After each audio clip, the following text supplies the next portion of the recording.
Okay. How do you feel about the idea of having Afrobeats at Carnival? Shouldn't be. It shouldn't. We're going to talk about it right now. Carnival was started in ancient Rome when Catholicism became the head religion of the empire. It was a festival created to be a precursor to the Catholic Lent period, which was the period leading up to Easter or the resurrection of Jesus Christ. It's called Carnival because during this Lent period was a time when they had to buckle down into their faith and had to give up something, and customarily it was meat. The Latin word for meat was carne, so it was Carnival A. Carne being meat, like carnivore, carne, and valet being to give up, so to give up meat. So Carnival was their last hurrah before they had to be holier than thou. Which is why they incorporated a previous religious practice known as Bacchanal, which is the worship of Bacchus, who was the god of wine and ecstasy and revelry. Why today we call Carnival a Bacchanal, because it's an all-out revelry. And of course, this practice of carnival spread throughout the Roman Empire. But when the empire broke up, the practice of Catholicism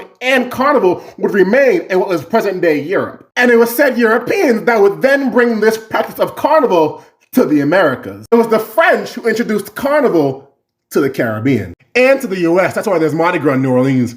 But everyone that was colonized by France or had a heavy French presence had some form of carnival. But the carnival that we know today was created by the twin islands of Trinidad and Tobago.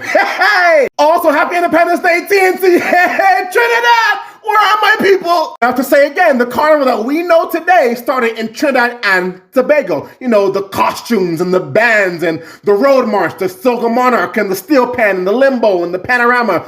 All of that started in TNT. That's me, by the way. Eventually, the Trinidadian carnival would eventually influence the rest of the Caribbean. And the driving force of carnival was, back in the day, it was Kaiso Calypso, but today, it's Soca. And Soca was created in Trinidad by Rashodi I as a way to unite the two main ethnic groups, people of African descent and people of East Indian descent. So the music was a fusion of the two.